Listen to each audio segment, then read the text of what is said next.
Hello, welcome to another edition of the Pace Report. I'm Brian, Pace reporting live here at Drome here in New York City. Every last Saturday of the month here at Drome, Soul Factory puts on a very important music showcase featuring and spotlighting the up-and-coming soul and hip-hop artists that are about to break out. And tonight is no different. In fact, singer-songwriter Chris Rob tonight is about to bless the band stage. And I've been following this brother for over the last 6-7 years, and he's done some tremendous things.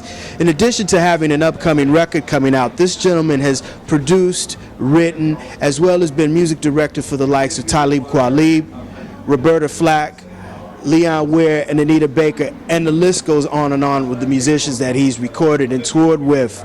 Tonight, Chris and I are going to sit down and talk about his origins growing up in Chicago, Illinois.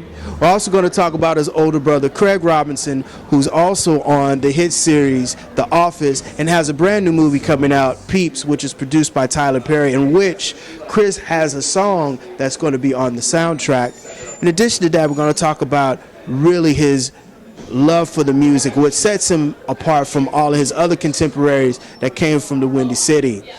So sit back, relax, and enjoy the sounds of Mr. Chris Rob live here at Drome as part of the Soul Factory Music Showcase here at Drome here in New York City.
Chris Rob, you know, we've been talking about doing this for a long time, and I'm really glad that we really have an opportunity to break bread. First of all, I want to congratulate you, one, on your latest single and also an upcoming album that you're getting ready to drop early this summer. Thank you, my brother. Appreciate it. Chris, let's talk about the new single. Let's talk about where you are musically. The new video was just shot, and this is really a continuation of you both on the production side as well as on the songwriting side. Yeah, I've always been the primary producer on a lot of my stuff, but I've also worked a lot with DJ Spinner, with Ian Friday. Just always trying to keep it moving. I'm always, if I'm in the crib, I'm trying to make some music, while I'm there. So I just, I end up doing a lot of them myself. You come from the Windy City, and Chicago has both a jazz, blues, and a very, I guess, a spiritual side too, because gospel music was really tough up there too for a minute. What is it that you really find your influence as far as both the production side as well as the writing side?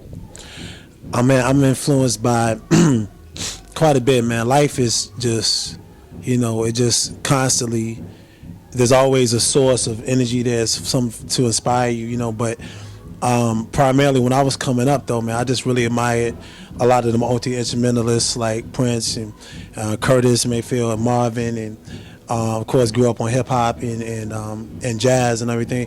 I always I'm just influenced by so many different worlds of music.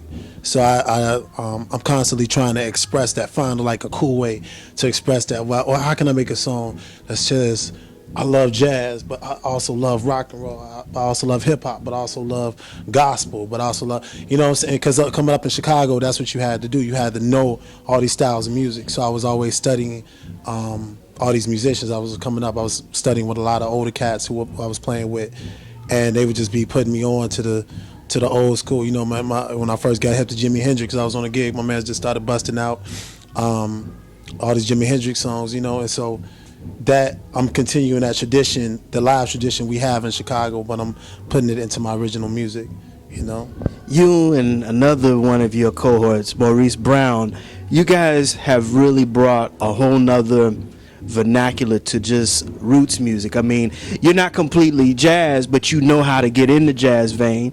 You are of the hip hop generation, but you definitely are bringing a whole nother voice to R&B. Yeah, man, you gotta. Man, jazz is just being raised and being rooted in jazz. It just kind of really prepares you for any style of music you do, because all music is that form of expression in some way or another. It's jazz. And jazz allows you to really like explore your voice, really just maximize it. Really, just it can almost be anything, and it's just acceptable. So you can. As long as it's good, you know what I'm saying? So that has translated into when I do my thing with soul or hip hop or anything, or house music, I just feel like I feel the freedom to be who I am, you know what I'm saying, and express myself and just be like, yo, this is what I'm thinking about. This is what I'm feeling right now. This is what I want to give you right now, you know, and just make it fit whatever the basis is or the threshold is at the time. Yeah, it don't stop. All my people that love soul music makes a noise.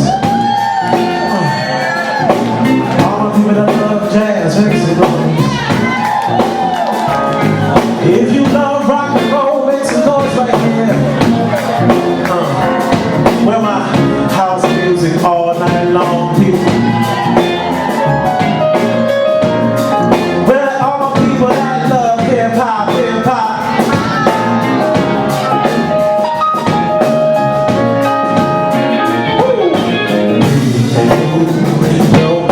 Your cousin too. Rolling down the street all out. Coming outside of that. Sing with me if you know the words. And you, your mama and your cousin too. Rolling down the street all out. Coming outside of that. Oh, oh, oh, oh, oh. Mama and your cousin too. Rolling down the street all out. Coming outside of that. Your mama and your cousin too, rolling down the street. Chris Robin, I'm feeling good. Chris Robin, I'm feeling good. And y'all feel like it, can you clap your hands? Can you snap your fingers? Can you pat your feet? Just show me that you alive. Show me that you got the rhythm inside. Whoa, yeah, yeah, yeah. Somebody say, I like it, I love it, we need it, can you give it to us? I like it, say I love it, yeah, hip hop, hip hop, hip hop, hip hop, yo. For the boys in their yellow glasses, juggling wisdom from gangsters and church pastors, struggling not to become a natural disaster, reminiscent of the slave running from his master. High times in real life is rising every laster. He can either sink or swim, but he's driving faster. He don't wanna rise above it, but he know he has to. Grasp the reins of life, no time for procrastinating. White lady, colored boys, see the bubble boys. Living life and I don't fear, got the biggest toys. Greatest joy, fuck that, I'm making hella noise. I promise that I lay my mama back in hella noise. See all the boys and schemes to keep me from my dreams.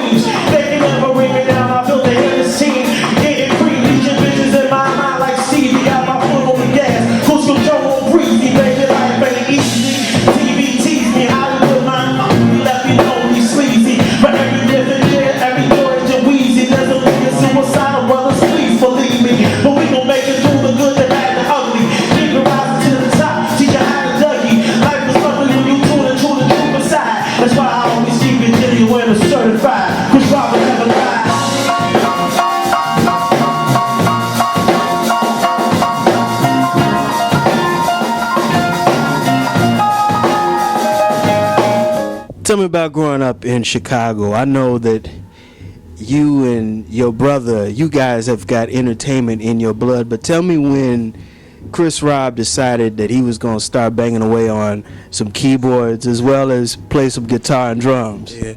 Man, as a little kid, bro, my mother is a classical pianist. Like, she plays in church every Sunday still. Very awesome musician, well renowned. It was renowned in Chicago, Atlanta areas, really. She was the one that really got me started. And then my father had all these instruments around the house. So I just got it started when I was like 4 or 5 years old. There was, like, you had to do that. You know what I'm saying? All my aunts, uncles, all my cousins, everybody, we all played something. And I guess I was one of the first ones to really just kind of really go the distance with this, like, as far as traveling the world, you know, just doing primarily music. My brother also has done it with comedy and music. But, yeah, man, it just got started so early. It was just rooted in my crib. It was like you had to do it. You know, Christmas time, you had to get on an instrument. You know what I'm saying? So just kept it moving to this day. Still doing it. You know, every major music city, New Orleans, Detroit, Philadelphia, L.A., they have a very, very unique style of producing different types of musicians. Chris, what is it about Chicago that really has been, like we said earlier, a whole melting pot of gospel, jazz, blues, and soul? Because you think about it, you think about the great gospel greats, you think of the staple singers, you think of Sally Martin, you think of Dorsey, who was the founder of modern gospel, and then you go to R&B and you look at Chess Records and the blues thing going on, Curtis Mayfield. What is it about Chicago that keeps this music thing going? You're in that mix. It's something in the water, man. You know, I really don't know. You know, it's probably the first thing I think of is because it's so cold. You know what I'm saying? Brothers be in the crib, like, trying to stay entertained. So they don't, you know, they just stay in the crib and work, do music. But everybody also, you know, people just come from all, you know, it's similar to New York. You know, like, people come from all over the place to Chicago. They migrate to Chicago.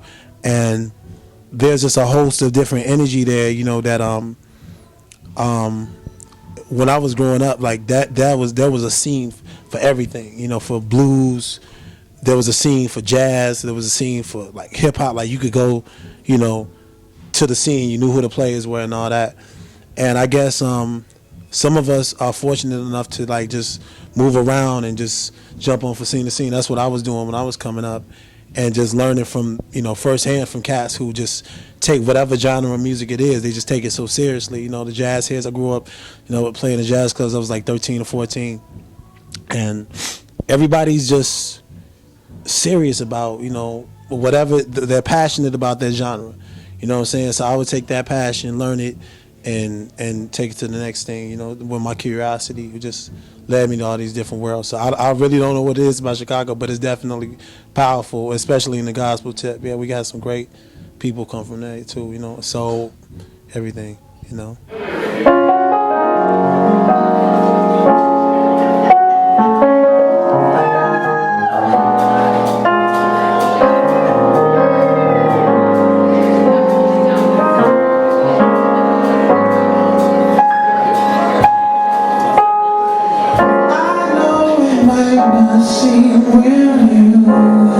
Sometimes, but I believe you will always have this way. And I know I felt like I was close to many times. I'm not about to lose my mind, 'cause every day I see a couple with love going over, and know that she is coming in time. 'Cause everywhere she goes, he goes, he can't see no way to live without her, no. And everywhere he goes, she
You know, one of the things I've been very proud and just been following you have really done your thing as far as been music director for Ware, Kayne West. I mean, and you've played with endless musicians ranging from Roberta Flack, Anita Baker. What is it about your passion and drive for just the music that helps bring their voices out? Because you've brought a lot of their personality out in your playing. I think that there's just a they could sense my connection to the music, you know what I'm saying, and they trusted me. All those people that you just named, though firsthand, they all trusted me to do what I wanted to do, and they didn't really tell me what to do. You know what I'm saying? Like, especially working with like Leon, you know, or even working with Roberta more so. Like, the first thing she said was just like, "Yo, don't, you know, play whatever you feel it." She's like, "Don't wait for anybody to tell you. You know, we'll tell you when, you know, playing whatever you feeling, whatever patches, whatever." And so I guess in a sense they're always looking to evolve. You know, they're always looking to change and stay current, and just like myself, you know, I think about that too. You know, I'm always trying to evolve, and so you want to stay open to different things. And I guess once they see that I have that connection, knows Roberta Flack knows I've studied you, Roberta. You know what I'm saying? Once Leon Ware knows, yo, I've studied your music, and they meet you. You know what I'm saying? And then they're like, okay, cool. You know what it is. Where are we going? You know, and then they're passing the torch in a sense in that way. You know. You know, I profiled Mr. Ware in one of my segments, and you were his music director, and you played the thing at the Blue Note. Mr. Ware is really an unsung hero as far as songwriting and just him being a talent in R&B. What are some of the things that you learned from Mr. Ware? Because Mr. Ware gave you a shot on that last record he put out, and again, you were shining on that one, brother. Respect. Leon is amazing, man. He I just relate to his soul, and that this thing where he'll just play like some jazzed out chord, you know, some really you know, unexpected turnaround, you know what I'm saying? Like, and that's what I'm all about. Like, I'm trying to incorporate this jazz knowledge that I know into my soul and into whatever, you know, like the same way Stevie did it, you know, the same way that Marvin did it, the same way Leon did it, you know what I'm saying? They could take a soulful pop melody and put it over like some jazzy chords and make it just bigger and take you to this other world. Like, yo, we're not just doing basic chords, and we're not just doing basic things here. We trying to expand your mind. And I'm that kind of musician, you know what I'm saying? So I definitely gravitated towards him when I met him, you know what I'm saying? When you know, after studying his work and studying the work he did for Marvin, man, he's an amazing dude, you know what I'm saying? So he took me under his wing, showed me a lot of, you know, talked to me about songwriting and just kicked it, you know what I'm saying? Like, we just kicked it a lot in LA, and, you know, I just tried to soak up everything, you know.